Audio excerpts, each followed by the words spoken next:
Hello everyone, this is दीपक सिंघल। आप सभी का स्वागत है विद्या गुरु के यूट्यूब प्लेटफॉर्म पर। अगर आप पहली बार मेरी वीडियो देख रहे हैं तो अनुरोध है कि जरूर चैनल को सब्सक्राइब करें, वीडियो को लाइक करें और पसंद आए तो अपने दोस्तों के साथ जरूर इसको शेयर भी कीजिएगा। हाँ, याद रहे बेल आइकॉन को दबाना मत भूलिएगा, आने वाली अपडेट्स आप लोगों को मिलती रहेगी। दोस्तों, ये सीरीज वीकली करंट अफेयर्स की है जहां पर हम लोग बाइलिंगुअल स्टूडेंट्स के लिए कवर कर रहे हैं इसे। 1 जुलाई से 8 जुलाई तक की वीडियो है ये। यहाँ पर हम 1 जुलाई से 8 जुलाई के इंपॉर्टेंट करंट करेंगे cover. And all for my northeastern and south Indian students, there is already a video uploaded on the platform for the English medium for the similar session. So please do watch it and also like it if you like the video. Subscribe the channel, hit the bell icon. आइए दोस्तों, शुरू करते हैं। आज का पहला current जो आप लोग देख रहे हैं वो है स्टेट बैंक ऑफ इंडिया का। स्टेट बैंक ऑफ इंडिया को भारत में बने 70 साल पूरे हो गए हैं 1 जुलाई 2025। इसका ओरिजिन देखते हैं तो बैंक ऑफ कलकत्ता से इसका ओरिजिन है, जब बैंक ऑफ कलकत्ता जून 1806 में बना था। उसके बाद इंपीरियल बैंक ऑफ इंडिया इसका नाम पड़ा। इंपीरियल बैंक ऑफ इंडिया से इसको स्टेट बैंक ऑफ इंडिया नाम दिया गया। State bank of India act 1955 के अंतर्गत। State bank of India Bharat का एकमात्र बैंक है जो टॉप 50 बैंकों में आता है एसेट्स की माध्यम से देखा जाए। टॉप 100 ग्लोबल कॉर्पोरेशंस में ये आता है। और सबसे इंपॉर्टेंट चीज, ये तीसरी भारतीय कंपनी है ओएनजीसी लिमिटेड और रिलायंस इंडस्ट्रीज के बाद जो टॉप 100 ग्लोबल कॉर्पोरेशंस में आती है। इसके बाद सेकंड करंट है रिजर्व बैंक ऑफ इंडिया ने फिलहाल daily financial condition index recommend किया है। डेली फाइनेंशियल कंडीशंस इंडेक्स से सहायता क्या होगी? भारत का डिजिटल डेली फ्रीक्वेंसी जो है, मतलब उसको देखते हुए उसको रियल टाइम मॉनिटर किया जाएगा। भारत की फाइनेंशियल हेल्थ जो है, जो हमारी वित्तीय स्वास्थ्य है, उसको और भी ज्यादा इंप्रूव किया जा सकता है इस इंडेक्स की सहायता से। एफसीआई इसको आप बोलते हैं, financial conditions index. Daily frequency को देखते हुए उनको रियल टाइम में मॉनिटर किया जाएगा, भारत की फाइनेंशियल हेल्थ को इंप्रूव किया जाएगा। इस इंडेक्स को 20 फाइनेंशियल मार्केट इंडिकेटर्स की सहायता पर या उसके दम पर इसको बनाया गया है। Third current next, Uttar Pradesh की सरकार ने फिलहाल यहाँ पर 2 नए राइनो रिहेबिलिटेशन एरिया जिनके नाम है RRA3, RRA4 Dudhwa national park में स्थापित करे हैं। ये लखीमपुर डिस्ट्रिक्ट में बना हुआ एक नेशनल पार्क है, दुधवा नेशनल पार्क। और इसका इनिशिएटिव जो है ये उत्तर प्रदेश सरकार के फॉरेस्ट और वाइल्ड लाइफ डिपार्टमेंट ने लिया है। नेक्स्ट है, इंडिया ने बांग्लादेश पर कुछ नए प्रतिबंध लगाए हैं और हम लोग अब बांग्लादेश से कोई भी जूट या जूट से संबंधित जो प्रोडक्ट्स हैं वो इंपोर्ट नहीं कर पाएंगे। और ये सब बंदिशें 27 जून से लागू हो चुकी हैं। और अगर फिर भी आपको कुछ इंपोर्ट करना है तो वो इंपोर्ट केवल मुंबई के नेवा शेवा पोर्ट से ही किया जा सकेगा। इसका उद्देश्य है भारत के जो 4 लाख वर्कर्स हैं जूट इंडस्ट्री में, उनको प्रोटेक्ट करना, और बांग्लादेश जो इंफीरियर क्वालिटी का जूट हमारे भारत में डंप करता था उसको डंप होने से रोकना। इसके बाद नेक्स्ट इंपॉर्टेंट है, राधाकांत स्वामी जो इस्कॉन टेम्पल के इस्कॉन बहुत इंपॉर्टेंट लीडर हैं, इनको अभी न्यूयॉर्क सिटी में ऑनर दिया गया है। और अवार्ड जो वेन्यू है वो है न्यूयॉर्क सिटी का भक्ति सेंटर और थीम है इसका फाउंडेशन ऑफ फ्यूचर। ये अवार्ड जो इनको मिला है स्पिरिचुअल लीडरशिप और इंटरफेथ कॉन्ट्रीब्यूशंस के लिए मिला है। इस अवार्ड को दिलीप चौहान के द्वारा दिया गया है। नेक्स्ट इंपॉर्टेंट करंट है पराग जैन। पराग जैन इंडिया के नए रिसर्च और एनालिसिस विंग के चेयरपर्सन है, 2 साल के लिए इनको चुना गया है। आईपीएस ऑफिसर है सर, 1989 बैच के। नेक्स्ट इंपॉर्टेंट क्वेश्चन है, कैबिनेट ने फिलहाल रवि अग्रवाल जी को सीबीडीटी का चेयरमैन दोबारा से रीअपॉइंट कर लिया है। Central board of direct taxes आप इसको बोलते हैं, मतलब प्रत्यक्ष कर का एक केंद्रीय निकाय, उसका रीअपॉइंटमेंट, मतलब चेयरमैन पहले भी रवि अग्रवाल थे, अब फिलहाल इनका दोबारा से अपॉइंटमेंट जो है वो एक्सटेंड कर दिया गया है। नेक्स्ट इंपॉर्टेंट करंट है डीआरडीओ, डिफेंस रिसर्च और डेवलपमेंट ऑर्गेनाइजेशन प्लान कर रही है कि वो अपने अग्नि 5 इंटरकॉन्टिनेंटल बैलिस्टिक मिसाइल को एक बंकर बस्टर मिसाइल में कन्वर्ट करे, जैसे कि हमने इजराइल ने जो अमेरिका से अनुरोध किया था और अमेरिका के B2 बॉम्बर ने जिस तरीके से ईरान के फोर्दो न्यूक्लियर साइट को डिस्ट्रॉय किया, ऐसा ही कुछ हम लोग करने की सोच रहे हैं। जबकि अग्नि 5 की एक्चुअल रेंज 5000 किलोमीटर से ज्यादा है ना, बट क्योंकि यहाँ पर 7.5 टन का वॉरहेड ये मिसाइल लेकर चलेगी, इसलिए बताया जा रहा है कि इसकी रेंज 2000 से 2500 किलोमीटर के बीच में रह जाएगी और ये काम डीआरडीओ के द्वारा किया जा रहा है। नेक्स्ट इंपॉर्टेंट करंट है कुछ इंपॉर्टेंट दिन, जैसे 30 जून को हम लोग सोशल मीडिया डे सेलिब्रेट करते हैं। उसी दिन को इंटरनेशनल डे ऑफ पार्लियामेंटेरियनिज्म भी सेलिब्रेट होता है। 1 जुलाई को नेशनल डॉक्टर्स डे सेलिब्रेट होता है और चार्टर्ड अकाउंटेंट्स डे सेलिब्रेट होता है। इसके बाद दोस्तों आरबीआई के द्वारा अभी हाल फिलहाल में फाइनेंशियल स्टेबिलिटी रिपोर्ट जो है वो लॉन्च की गई और ये बताया गया कि दुनिया में बहुत सारी अनसर्टेनिटीज के बाद भी, बहुत सारी ग्लोबल अनसर्टेनिटीज के बाद भी भारत का जो फाइनेंशियल सिस्टम है वो काफी रिजिलियंट है, काफी सशक्त है। हमारे फाइनेंशियल सिस्टम पर कुछ ज्यादा प्रभाव जो है वो नहीं पड़ा है। तो ये अपने आप में एक बहुत बड़ी चीज है। अगर हम बात करते हैं आरबीआई की FCR report, financial stability report, इस रिपोर्ट में ये भी दर्शाया गया कि स्केड्यूल्ड कमर्शियल बैंक्स, अनुसूचित जो बैंक है भारत के, उन बैंकों की एसेट क्वालिटी भी इंप्रूव हुई है और उनका नुकसान, नॉन परफॉर्मिंग एसेट जो है वो अपने दशक के सबसे निम्न स्तर पर है। मतलब बहुत ही मल्टी डेकेड लो पर बैंकों का जीएनपीए पहुंच गया है। इसके बाद बैंकों की कैपिटल एडिक्वेसी रेशियो भी इंप्रूव हुई है, तो ये बढ़िया है। इसके बाद security exchange board of India ने सभी इंटरमीडियरीज को बोल दिया है कि अब आप एनपीसीआई के द्वारा डेवलप ई केवाईसी सेतु सिस्टम का प्रयोग कर सकते हैं अपने सभी क्लाइंट्स का नो योर कस्टमर जो कॉम्प्लायंस है उसको पूरा करने के लिए। इससे पहले सभी जो इंटरमीडियरीज थे वो आधार बेस्ड केवाईसी करते थे, जो कि काफी टाइम टेकिंग था, काफी उसमें डिले होता था। अब ये एनपीसीआई का ई केवाईसी सेतु सिस्टम जो है वो यूज कर सकते हैं, जिससे अब ईज ऑफ डूइंग बिजनेस जो है, मतलब व्यापार करने में काफी सरलता आप लोगों को होगी, कस्टमर्स को काफी इजी होगा सेबी के साथ जोड़ना या स्टॉक मार्केट में उन लोगों को इन्वॉल्व करना। तो ओवरऑल इंडियन स्टॉक मार्केट के लिए अच्छी खबर है। नेक्स्ट इंपॉर्टेंट करंट है IIP index of industrial production report, जो अभी सांख्यिकी मंत्रालय के द्वारा दी गई है, ministry of statistics and programme implementation. इन्होंने ये बोला है कि भारत का इंडस्ट्रियल ग्रोथ कम है, अपने 9 महीने के निम्न स्तर पर है, दैट इज 1.2%। यहां तक कि भारत का मैन्युफैक्चरिंग सेक्टर जो है वो भी 2.6% तक कॉन्ट्रैक्ट हुआ है, माइनिंग सेक्टर भी भारत का 0.15% तक कॉन्ट्रैक्ट हुआ है और इलेक्ट्रिसिटी सेक्टर भी भारत का 5.8% तक कॉन्ट्रैक्ट हुआ है। तो इंडस्ट्रियल ग्रोथ में कमी देखी गई है according to index of industrial production report. Release कौन कर रहा है? Ministry of statistics and programme implementation. Next है आसियान इंडिया। दोस्तों आसियान इंडिया का क्रूज डायलॉग समिट जो है वो एक शिप पर हुआ, नाम है एमवी एम्प्रेस, जो चेन्नई पोर्ट पर है। यहाँ पर आसियान देशों के सभी लोग मौजूद थे, 10 आसियान कंट्रीज प्लस भारत के रिप्रेजेंटेटिव्स। आसियान की फुल फॉर्म है association of south east Asian Nations. और इस समिट में हम लोगों ने बात करी भारत के बहुत सारे फ्लैगशिप प्रोग्राम के बारे में, जैसे cruise Bharat mission, maritime India vision 2030, maritime Amritkaal 2047, Sagarmala initiative और एक्ट ईस्ट इनिशिएटिव के बारे में भी यहाँ पर बात की गई। ये समिट 2 थीम्स के इर्द गिर्द घूमा, जिसमें एक थीम रही ASEAN India corporation fund, trade and investment, और दूसरा विषय रहा ASEAN India cruise tourist circuit. इसके बाद दोस्तों नेक्स्ट है भारत का पहला लकड़ी का बना गुरुद्वारा, जिसका नाम है श्री नानक निवास। इसको इनॉग्रेट किया गया पंजाब के फजलिका में। इसको बनाया गया, डिजाइन किया गया इकबाल सिंह के द्वारा, जो कि एक लुधियाना में एक बहुत ही मास्टर कारपेंटर है, एक्सपीरियंस्ड है वुडन कंस्ट्रक्शन अब्रॉड, बाहर भी बहुत सारे देशों में लकड़ी के ढांचे बना चुके हैं। इसके बाद दोस्तों लद्दाख में इनॉग्रेट हुआ भारत का लद्दाख का पहला जो है astro tourism festival. Astro tourism festival जो 2 दिन तक यहाँ पर चला। आपको पहले बता दूं बेटा, ये लद्दाख को एक इंडिया के एस्ट्रो टूरिज्म हब में कन्वर्ट करेगा, तो एक अच्छा है। इसको ऑर्गेनाइज किया पूरे फेस्टिवल को लद्दाख टूरिज्म डिपार्टमेंट के द्वारा with support from Indian institute of astrophysics, Kashmir university और इसरो के काफी साइंटिस्ट भी आप लोगों को यहाँ पर देखने को मिले। इसके बाद नेक्स्ट इंपॉर्टेंट करंट है, इंडिया ने 78% तक रिडक्शन यहाँ पर रिकॉर्ड किया है, जो कि दुनिया के 61% रिडक्शन से भी कई ज्यादा है। तो मतलब भारत की तारीफ हो रही है यहाँ पर हर जगह।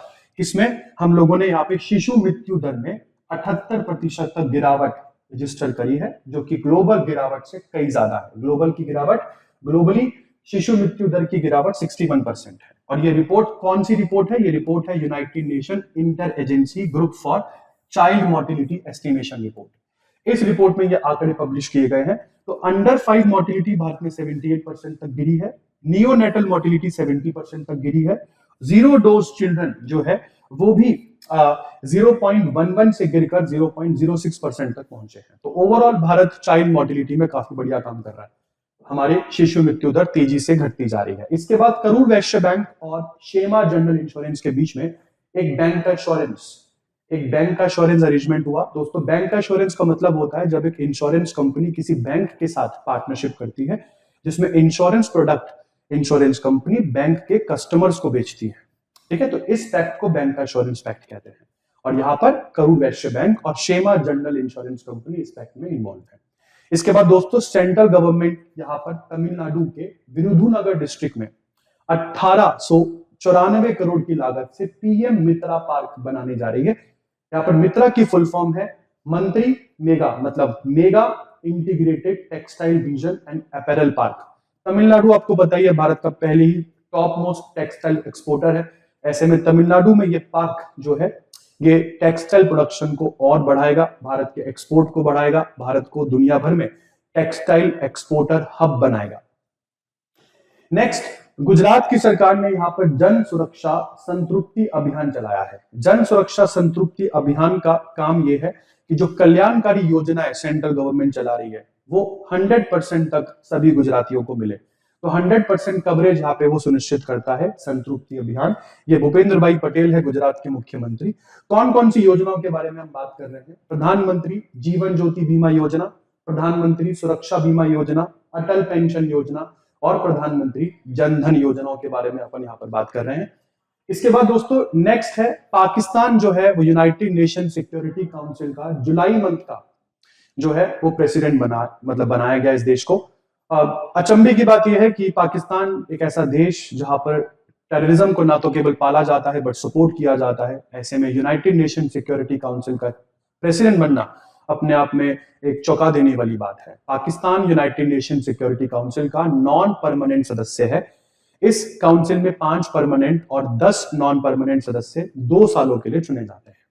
इसके बाद दोस्तों अगला करंट है यूनाइटेड जो हमारे यूनियन रेलवे मिनिस्टर है अश्विनी वैष्णव जी, उन्होंने एक एप्लीकेशन लॉन्च करी है, नाम है रेल वन एप्लीकेशन CRIS के 40वें संस्थापना दिवस पर लॉन्च की गई। CRIS का मतलब है centre for railway information system. एक एप्लीकेशन पर बहुत सारी सर्विसेज आपको देखने को मिलेगी, जैसे आप प्लेटफॉर्म टिकट बुक कर सकते हैं, अनरिजर्व टिकट बुक कर सकते हैं, ट्रेन को ट्रैक कर सकते हैं, ग्रीवियांस अपने यहाँ पर फाइल कर सकते हैं, ई केटरिंग सर्विस, पोर्टर बुकिंग और लास्ट माइल टैक्सी सर्विसेज भी आप यहाँ पर जो है वो बुक कर सकते हैं। इसके बाद दोस्तों इंडियन नेवी को मिला INS तमाल। INS तमाल फॉरेन शिप, आखिरी फॉरेन वॉरशिप है जो हम लोगों ने इंडियन नेवी में इंडक्ट किया है। इस शिप को रशिया से लिया गया है। 1 जुलाई को इस शिप का इंडक्शन सेरेमनी रशिया के कैलिनिनग्राड में हुआ। और यहां पर आपको बता दूं INS तुशील जो है, इससे पहले INS तुशील को 9 दिसंबर 2024 को इंडक्ट किया गया था। तो अब INS तमाल आप लोगों को मिल गया है। सारी की सारी शिप जो है वो वेस्टर्न फ्लीट को बिलोंग करती है, जिसका नाम इंडियन नेवी की वेस्टर्न फ्लीट का नाम है द स्वॉर्ड आर्म। तो ये जहाज भी द स्वॉर्ड आर्म फ्लीट में जाएगा ऑफ इंडियन नेवी, जो कि इंडियन नेवी के वेस्टर्न नेवल कमांड में है। ये शिप जो है इसको कमांड कर रहे हैं कैप्टन श्रीधर टाटा, और इस शिप की मोटो है सर्वत्र सर्वदा विजय, मतलब victory always everywhere. Next current है बेटा Mazagon dock ship builders limited. उन्होंने अभी INS उदयगिरी, जिसको यार्ड 12652 कहते हैं, जो कि प्रोजेक्ट 17A स्टेल्थ फ्रीगेट का दूसरा जहाज है, उसको इंडियन नेवी को डिलीवर किया है। और ये बहुत इंपॉर्टेंट होने वाला है क्योंकि 17A प्रोजेक्ट जो है वो शिवालिक क्लास प्रोजेक्ट का ही, मतलब प्रोजेक्ट 17 का ही एक फॉलो ऑन प्रोजेक्ट है। ठीक है जी। इसके बाद नेक्स्ट करंट आपके पास आता है air marshal S Shiv Kumar. इन्होंने एयर ऑफिसर इंचार्ज एडमिनिस्ट्रेशन का प्रभार संभाल लिया है। तो भारत के एयर ऑफिसर इंचार्ज एडमिनिस्ट्रेशन इस समय air marshal S Shiv Kumar है। ये इंडियन एयरफोर्स के हेडक्वार्टर नई दिल्ली में बैठेंगे। इसके बाद रिजर्व बैंक ऑफ इंडिया ने केशवन रामचंद्रन जी को अपना नया एग्जीक्यूटिव डायरेक्टर चुन लिया है। किसे? केशवन रामचंद्रन। इसके बाद next important current, global unicorn index में भारत अमेरिका और चाइना के बाद तीसरे नंबर पर खड़ा है। भारत की 64 यूनिकॉर्न कंपनीज हैं जो कि बिलियन डॉलर क्लब में आती है। कोई भी ऐसी कंपनी जिसकी वैल्यू $1 बिलियन से ऊपर चली जाती है उसको अब यूनिकॉर्न कंपनी कहते हैं। तो बिलियन डॉलर क्लब में भारत के 64 स्टार्टअप्स आते हैं। तो मतलब ये 64 यूनिकॉर्न कंपनीज के साथ भारत दुनिया का तीसरा देश है इस इंडेक्स में। जबकि अमेरिका में यूनिकॉर्न कंपनी 758 है, चाइना में 343 है, भारत में 64 है। इसके बाद दोस्तों United nation sustainable development goal index में भारत का स्थान पहली बार 100 से नीचे आया। हम लोग 99 पोजीशन पर खड़े हैं, जबकि नंबर 1 पर फिनलैंड, 2 पर स्वीडन और 3 पर डेनमार्क है। देखने वाली बात यह है कि सस्टेनेबल डेवलपमेंट गोल टोटल मिला के 17 है। इसको 2015 में पेरिस में COP 21 के दौरान जो है वो अडॉप्ट किया गया था। इन सभी 17 गोल्स को पूरा करने की डेडलाइन 2030 है। इसके बाद नेक्स्ट दोस्तों करंट आता है आपका 2 जुलाई को वर्ल्ड UFO डे बनाया जाता है। 2 जुलाई को ही world sports journalist day celebrate किया जाता है और 3 जुलाई को international plastic bag free day हम लोग सेलिब्रेट करते हैं। नेक्स्ट है बेटा CBDT। CBDT ने कॉस्ट इन्फ्लेशन इंडेक्स का जो नंबर है वो 363 से बढ़ाकर 376 कर दिया है। कॉस्ट इन्फ्लेशन इंडेक्स किस लिए इस्तेमाल होता है? देखो यार, ये एसेट्स के प्राइस को, के परचेज प्राइस को एडजस्ट करने में इस्तेमाल होता है ताकि लॉन्ग टर्म कैपिटल गेन जो आपको हो रहा है किसी भी एसेट को जब आप लंबी अवधि तक रखते हैं और फिर बेचने पर जो मुनाफा होता है वो मुनाफा जो है वो आपका रियल मुनाफा हो, वो कैलकुलेट करने के लिए हम इसका इस्तेमाल करते हैं, ना कि इन्फ्लेशन की वजह से मुनाफा हो।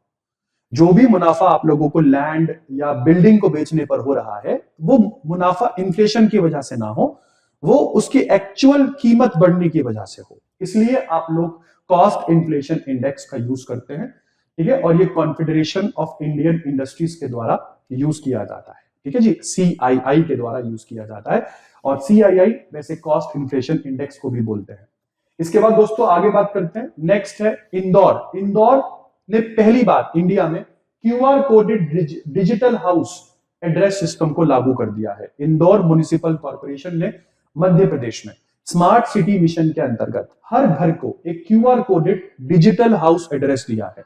गूगल पर जब आप व्हाट्सएप पर जब आप गूगल लोकेशन किसी के साथ शेयर करते हो तो कभी कभार 100-200 मीटर का अंतर आ ही जाता है, बट ये QR कोडेड एड्रेस सिस्टम जो है ये प्रॉपर लॉन्गिट्यूड और लैटिट्यूड के पॉइंट पर लोकेशन ली जाती है। तो बिल्कुल एग्जैक्ट पिन पॉइंट आपके घर की लोकेशन होगी दुनिया में बिल्कुल अलग, क्योंकि आपको पता है लॉन्गिट्यूड लैटिट्यूड का हर पॉइंट दुनिया में अलग होता है। तो ये अपने आप में एक क्रांति लाने वाला है भारत के एड्रेस सिस्टम में। इसके बाद दोस्तों CR Patil, union minister CR Patil ने यहाँ पर सी फ्लड नाम से एक फोरकास्टिंग सिस्टम जो है, फोरकास्टिंग प्लेटफॉर्म लॉन्च किया है और इसकी मदद से हम लोग बाढ़ जैसी चीजें, फ्लड को अच्छे से फोरकास्ट कर पाएंगे और यहाँ पर लोगों को बचाया जा सकेगा ऐसी आपदाओं से। इस सी फ्लड नाम के प्लेटफॉर्म को CDAC ने डेवलप किया है। CWC और NRSC ने मिलकर इस सी फ्लड नामक प्लेटफॉर्म को डेवलप किया है। इसके बाद दोस्तों next prime minister Narendra Modi Ghana गए और घाना का सर्वोच्च नागरिक सम्मान इनको दिया गया। नाम है इसका officer of the order of the star of घाना। यह पुरस्कार घाना के राष्ट्रपति जॉन द्रमनी महामा के द्वारा दिया गया, ठीक है जी, तो ये बहुत इंपॉर्टेंट है।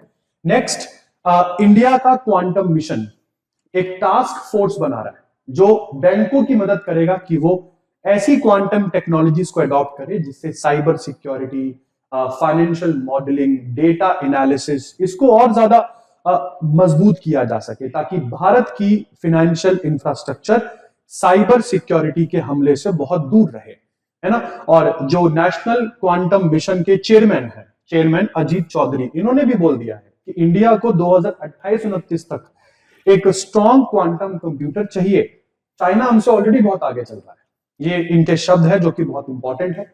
इसके बाद दोस्तों नेक्स्ट 4 जुलाई को अमेरिकन इंडिपेंडेंस डे सेलिब्रेट होता है। अमेरिका 4 जुलाई 1776 को आजाद हुआ था। इसके बाद इंडिया में रिकॉर्ड तोड़ GST कलेक्शन देखी गई। कितनी, आपको बता दूं 2021 के मुकाबले 2024-25 के वित्तीय वर्ष में GST कलेक्शन जस्ट डबल हो गई है।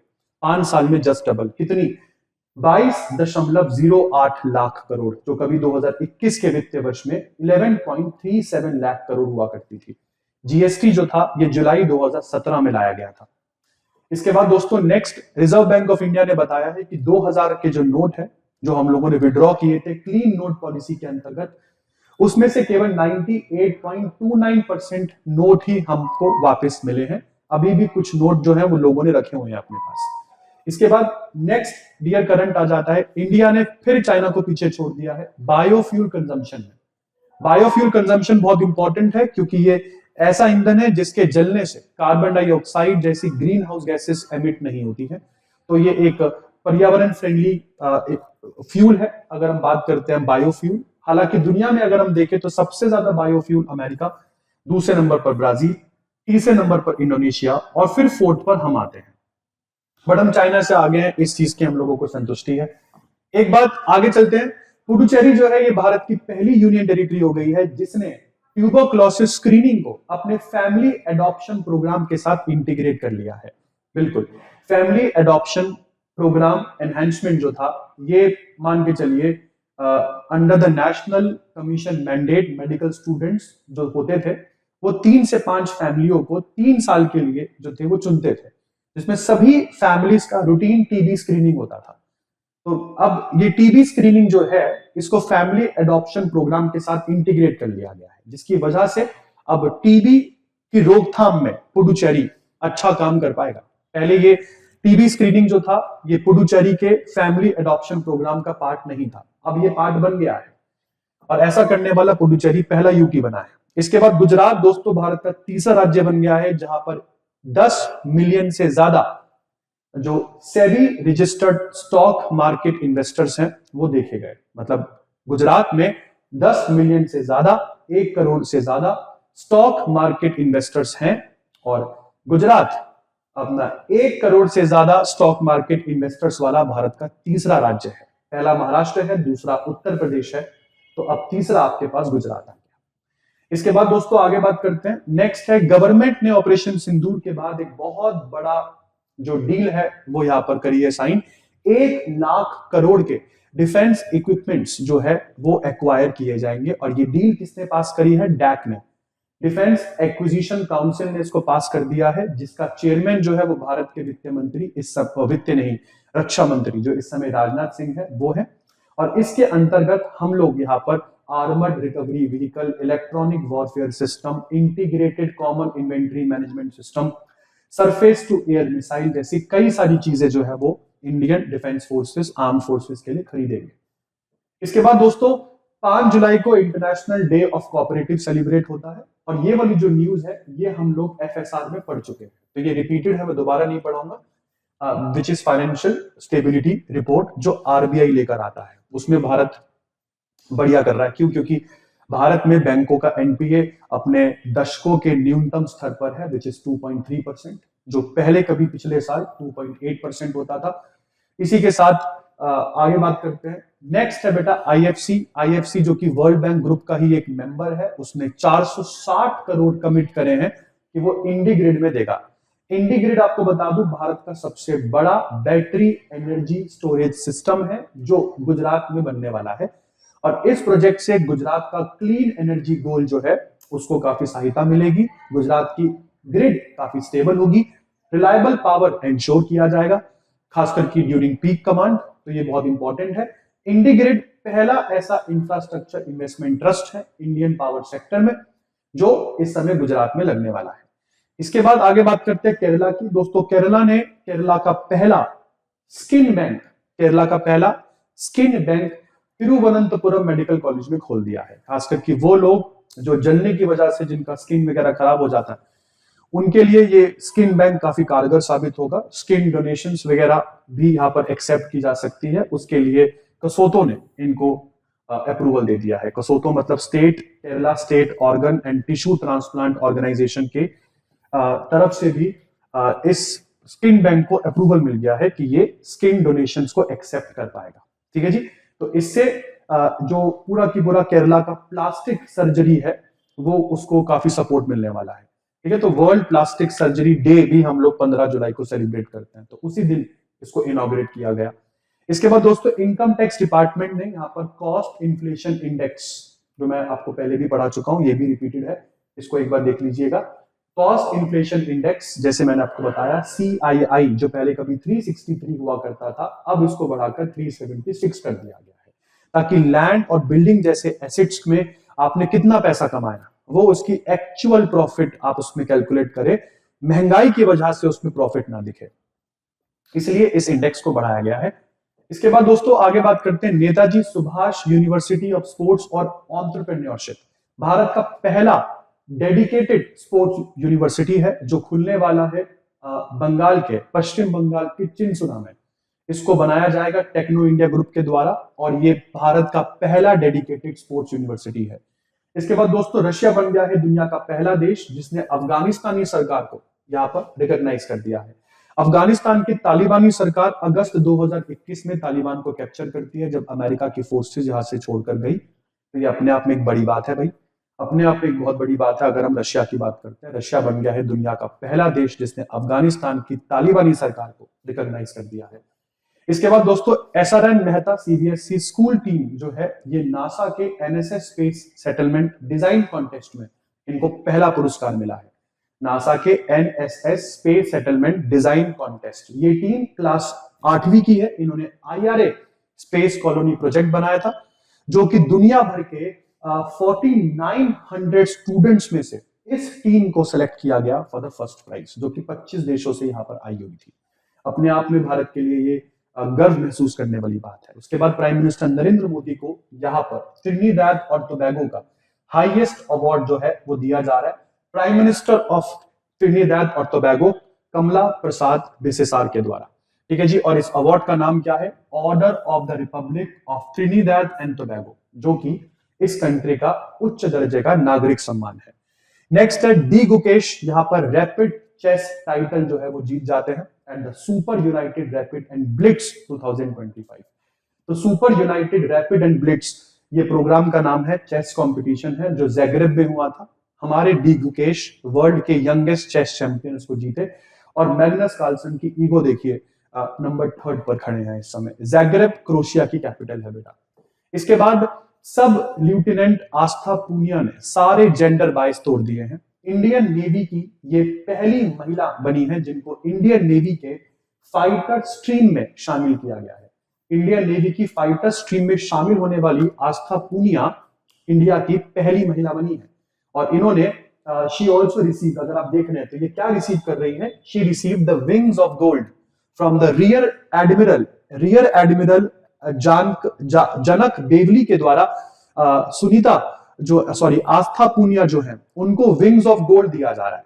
तो ये अपने आप में एक बहुत ऐतिहासिक दिन था इंडियन नेवी के लिए। दोस्तों 6 जुलाई को वर्ल्ड जूनोसिस डे सेलिब्रेट होता है। इसके बाद नेक्स्ट करंट है आपके पास 6 जुलाई world rural development day celebrate होता है। Then we have SEBI. देखिए सेबी ने यहाँ पर जेन स्ट्रीट एक अमेरिकन कंपनी है, उसको बैन कर दिया है। आपको पता होगा इसने घोटाला किया, स्टॉक मार्केट घोटाला, जिसमें दाम को ये मिस मैनिपुलेट कर रहे थे, ठीक है। हालांकि इनकी प्रॉपर्टी जो भारत में है वो 4844 करोड़ की प्रॉपर्टी जब्त कर ली गई है, बट कुछ भी नहीं है ये, क्योंकि इन्होंने भारतीय स्टॉक मार्केट से जो पैसा कमाया जनवरी 2023 से मार्च 2025 के बीच, वो आप सुनेंगे तो हैरान रह जाएंगे। 36,502 करोड़ का मुनाफा ये भारत की स्टॉक मार्केट से कमा कर गए। हालांकि इनके एसेट अब फ्रोज कर लिए गए हैं, बट फिर भी कमाए गए धन से कुछ भी नहीं है। इसके बाद न्यू डेवलपमेंट बैंक के 2 नए पार्टनर आपको यहाँ पर देखने को मिल रहे हैं, कोलंबिया और उज्बेकिस्तान। इसी के साथ न्यू डेवलपमेंट बैंक में कुल देशों की संख्या 11 हो गई है। न्यू डेवलपमेंट बैंक ब्रिक्स देशों का बैंक है, वो ब्रिक्स संगठन जिसमें 10 देश आते हैं। 5 फाउंडर तो है ही है, Brazil, Russia, India, China, south Africa. इसके अलावा इजिप्ट, इथियोपिया, दुबई, ईरान और इंडोनेशिया भी इसके सदस्य हैं।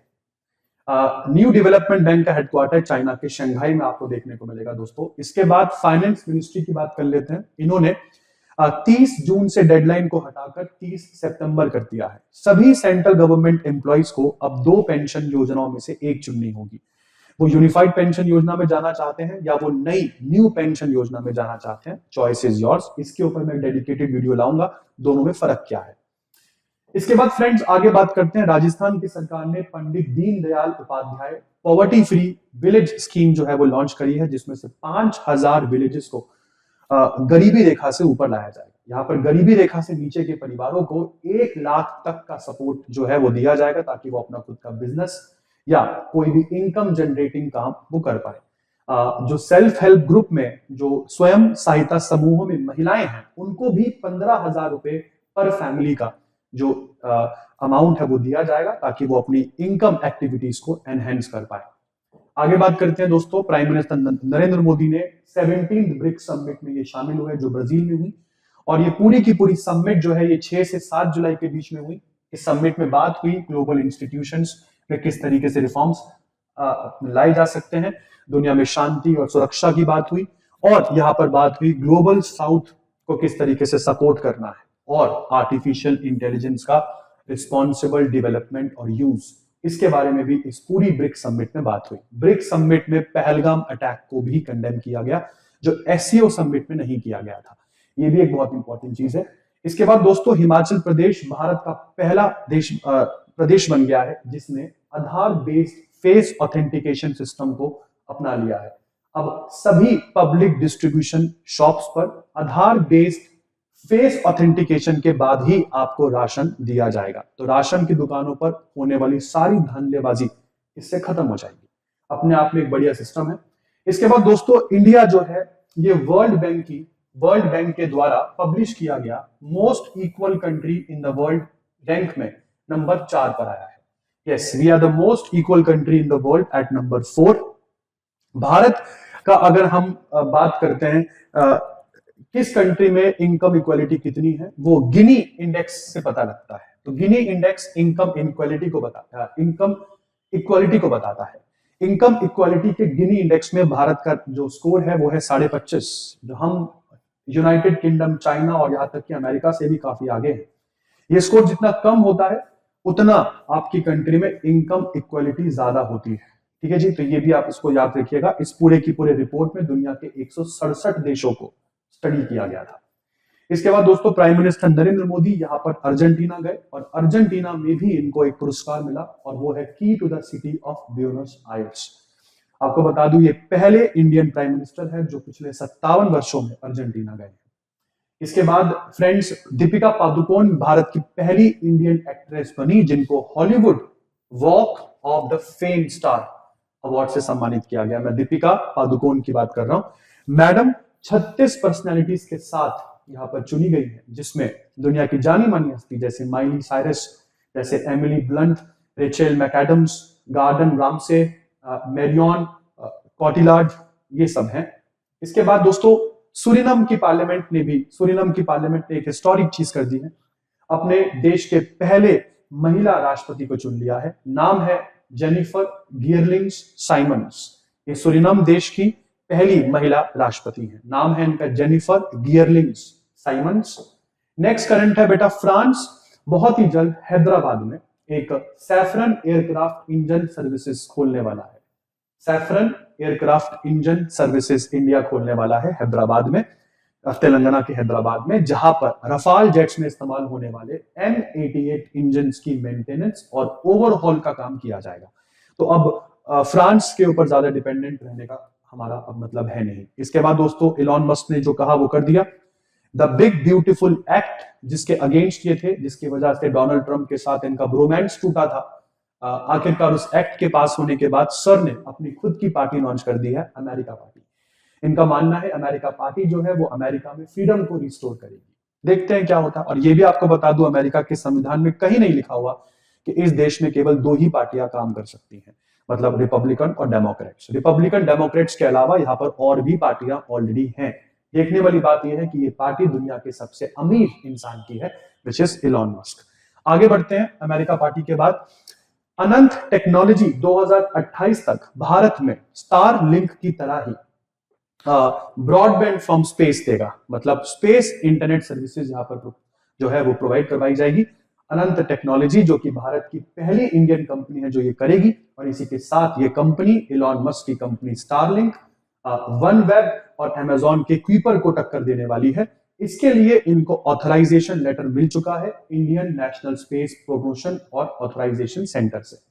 अगर आपको स्पेस बेस्ड इंटरनेट सर्विसेज देनी है तो आपको इन स्पेस से अप्रूवल चाहिए। इन स्पेस का मतलब है Indian national space promotion and authorisation centre, जो कि अनंत टेक्नोलॉजीज को मिल गया है। इसके बाद फ्रेंड्स आगे बढ़ते हैं। इंडिया जो है वो वर्ल्ड बॉक्सिंग कप 2025 में हमने अपना तिरंगा फहराया, बिल्कुल 11 पदकों के साथ। भारत ने यहाँ पर 3 जो है वो स्वर्ण पदक जीते। स्वर्ण पदक हमको जिताए साक्षी, जैस्मीन और नुपुर जी ने। बात करते हैं रजत पदकों की तो 5 हमारे पास सिल्वर रहे, और अगर हम बात करते हैं ब्रॉन्ज की तो ब्रॉन्ज हमारे पास, कांस्य पदक हमारे पास 3 रहे। ये इंडिया का अभी तक का सबसे हाईएस्ट मेडल टैली है वर्ल्ड बॉक्सिंग चैंपियनशिप में या वर्ल्ड बॉक्सिंग कप में। इसके बाद दोस्तों F1 formula 1 race Silverstone British grand prix race के विजेता है मैक्लेरन के ड्राइवर लैंडो नॉरिस, जिन्होंने यहाँ पर ऑस्कर पियास्ट्री जो है उनको बहुत क्लोज तरीके से हराया। इसके बाद फ्रेंड्स इंडिया ने अपनी पहली टेस्ट विक्ट्री रजिस्टर करी एजबेस्टन ग्राउंड में। एजबेस्टन आपकी बात बता दूं, यहाँ पर आज तक कभी भारत कोई टेस्ट मैच नहीं जीता तो जीता, बट हम लोग जीते 336 रन से, जो कि अभी तक की हिस्ट्री में भारत की ये सबसे बड़ा मतलब एक मार्जिन है जिससे भारतीय टेस्ट टीम इस मैच को जीती। हालांकि हम सीरीज हार चुके हैं, पता ही होगा आपको, लॉर्ड्स के मैदान में हम हार चुके हैं, बट ठीक है, ज्यादा अपना मन भारी मत कीजिए। और आज का आखिरी करंट है वो है 7 जुलाई, वर्ल्ड ग्लोबल फॉरगिवनेस डे हम लोग सेलिब्रेट करते हैं। इसी के साथ ये है दोस्तों वीडियो का अंत। आई होप आपको इस चैनल पर पढ़ाए गए सारे करंट अफेयर्स समझ में आए होंगे, और इसी तरह की वीडियोस के लिए विद्या गुरु को अभी सब्सक्राइब कीजिए, बेल आइकन को हिट करना मत भूलिएगा। हमारी अपडेट्स आप लोगों को मिलती रहेंगी। And all for my Northeastern and South Indian students here, a similar video for the English medium has already been uploaded. Go and check it out. अगर आपके कोई भी दोस्त DSSB, KVS, SSC, CGL या IBPS की तैयारी कर रहे हैं तो डू रेफर कोर्सेस जो विद्या गुरु देता है। हम लोगों का पिछले कई सालों का सक्सेसफुल कैंडिडेट्स प्रोड्यूस करने का रिकॉर्ड है। इसी के साथ मैं दीपक सिंघल आप सभी से विदा लेता हूं। मिलते हैं नेक्स्ट क्लास में बहुत ही जल्द। धन्यवाद। Will see you in the next session so soon. Thank you.